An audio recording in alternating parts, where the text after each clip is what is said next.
Hey everyone, Sammy here at SFI Sports Cards, back with another video. Today is August 22nd. Today we're going to go over some pickups I got.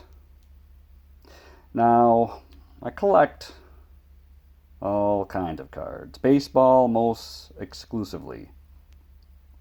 Most are just picked up on a whim. Usually, we look for Hall of Famers, I look for All-Stars, I look for commons.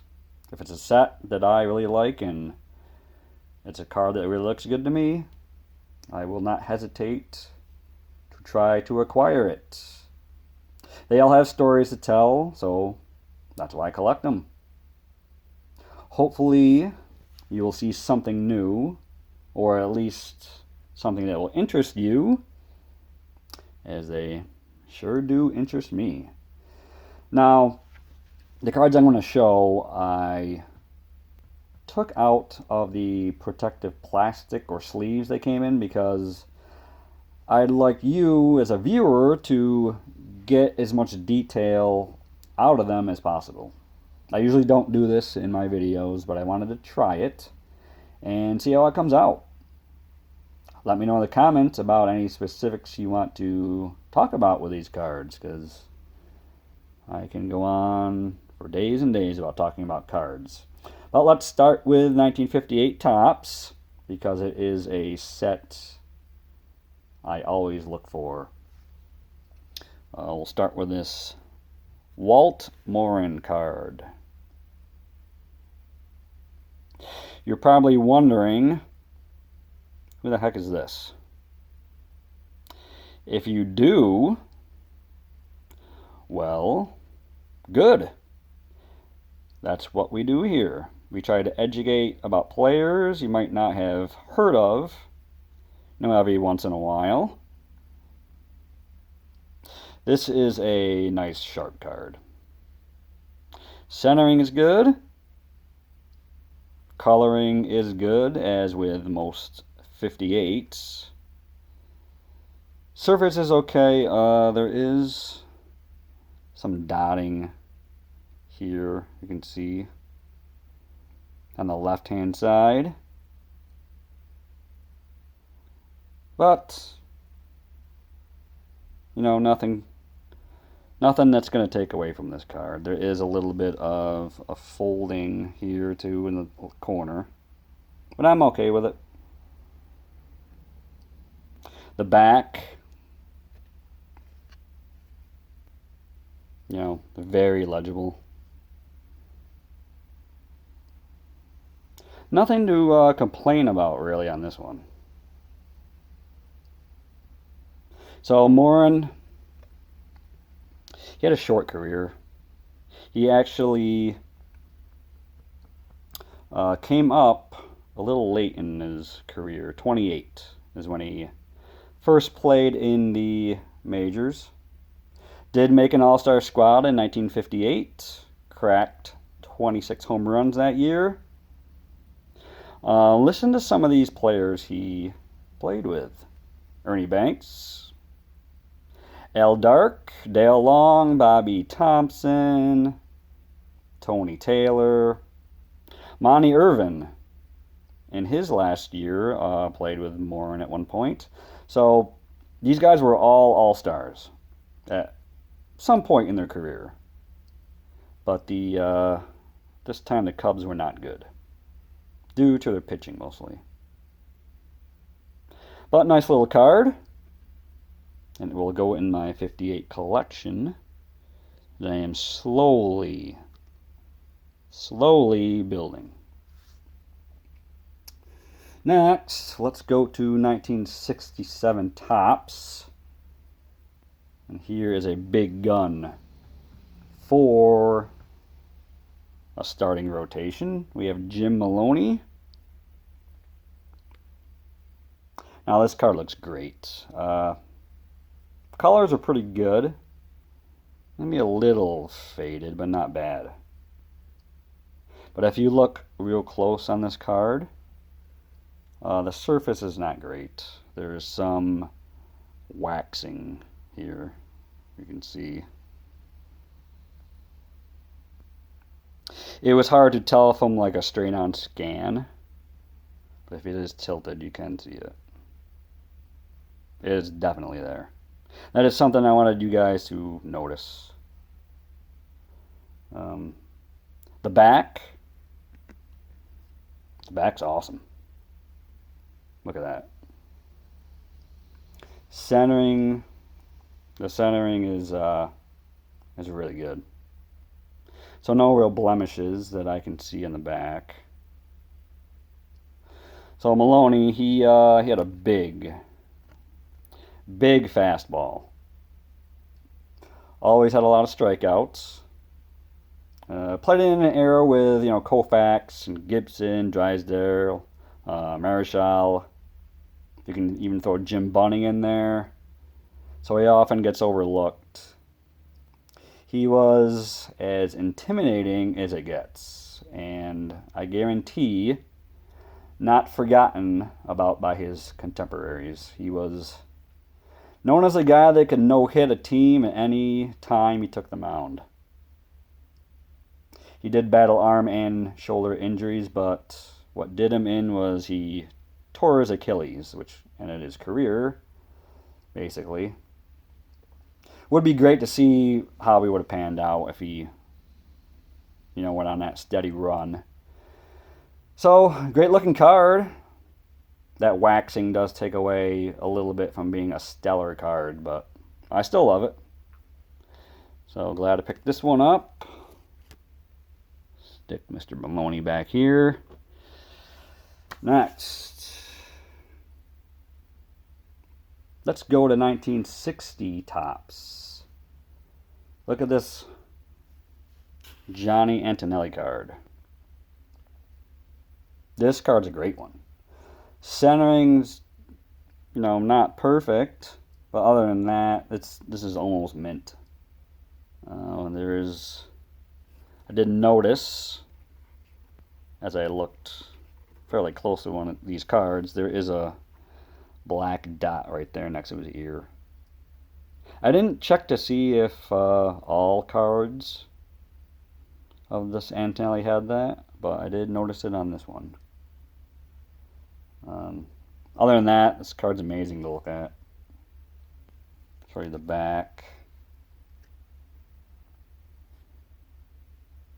Does have that little centering to the left a little bit, but other than that, this is a good one. Now, I did go over some Antonelli highlights when I showed his 58 Topps. 6-time All-Star, 54 World Series champ, won an ERA title, and he finished third in the 54 MVP voting behind his teammate Mays. Ted Kluszewski finished ahead of him, but he did finish ahead of Duke Snider. So this guy, a lot of people in San Francisco hated him. So much that at one point in his career, he was probably one of the most despised in the history of the San Francisco Giants. He seemed to complain a lot, was never really satisfied, so I guess to sum it up, he was just a pain in the ass.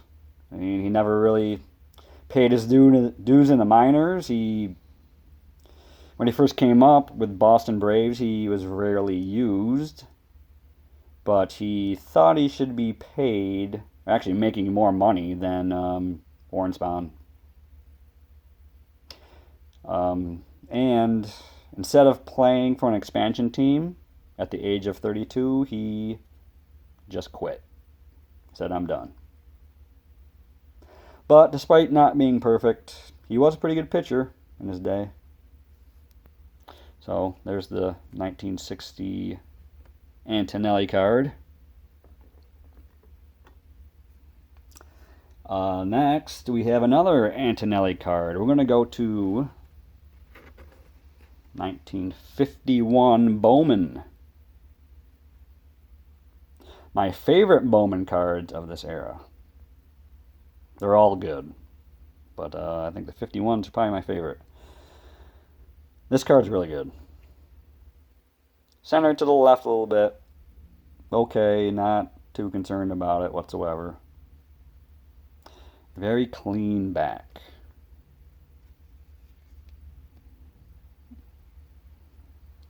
So when I look at these Bowman cards, if I can make out all the texts, graphics in the back, on the back of the cards, I'm fine with it. There is, if I kind of turn the card this way, I don't know if you can see it, but there's like almost like a bump in the middle of the card. It's kind of hard to pick up, which is why it's not very noticeable.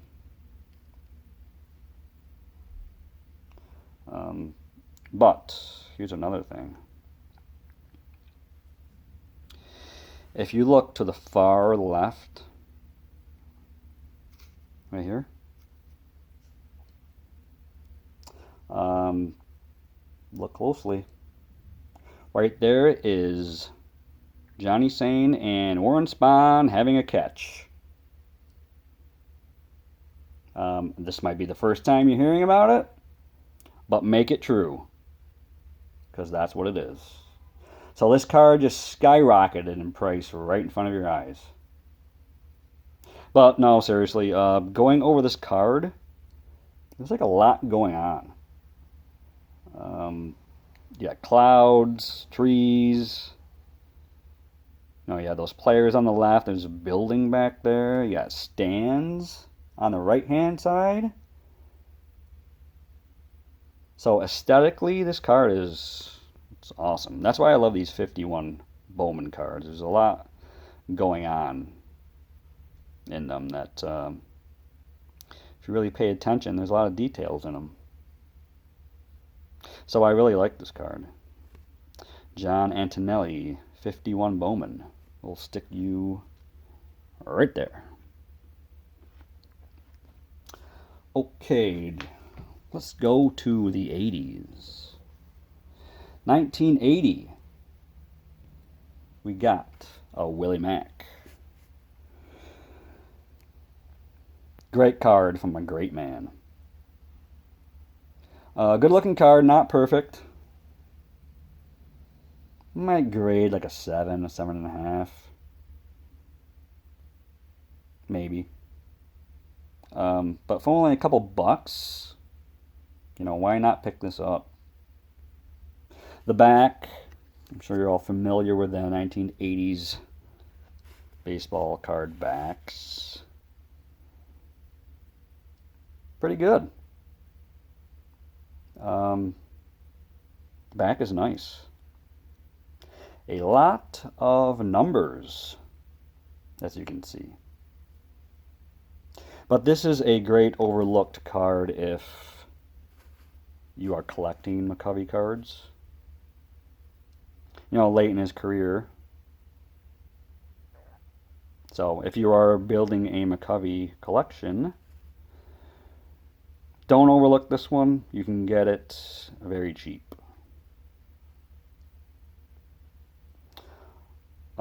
Unlike the other cards I've shown, McCovey doesn't really need a lot of background work. He's a legend. People loved him. Collectors love him, but he isn't really showcased too much. I mean, he's earned the respect. So people, show him some love. I wanted to take time to give him his props. So go look for his cards. They're, very affordable.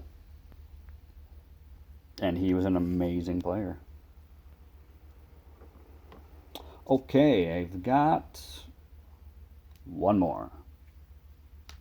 And last, we are going to 1971. For another card from the former Rookie of the Year and 1969 NL MVP. I really love this one.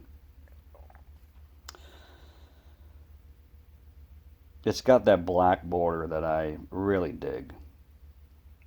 Now, I love my 1971s. The top cards. I like them a lot. A lot of people love them. However, What I like more is a 1971 O-Pee-Chee, which is what this is. The more rare version is what I look for in most cards when I'm deciding to buy. So if I see a Topps, and if there's an O-Pee-Chee version, I will look for it first. The obvious difference as far as when you kind of first look at these cards is the cuts. Topps used sort of a blade to cut their cards. O-Pee-Chee used, they were cut with a wire. So, you know, the more sheets of cards that you cut, you know, the more ragged the edges are going to be. You know, it just makes sense. I mean, so look at this. I mean, I like it. It's part of the card. You know, it gives it that little something extra on there instead of just like a straight cut. But and the backs is, you know, for me, where the O-Pee-Chee stands out over the Topps card. It's really more appealing to me. Topps isn't bad. It's a little drab to me, to be honest. This is bright. It's vibrant.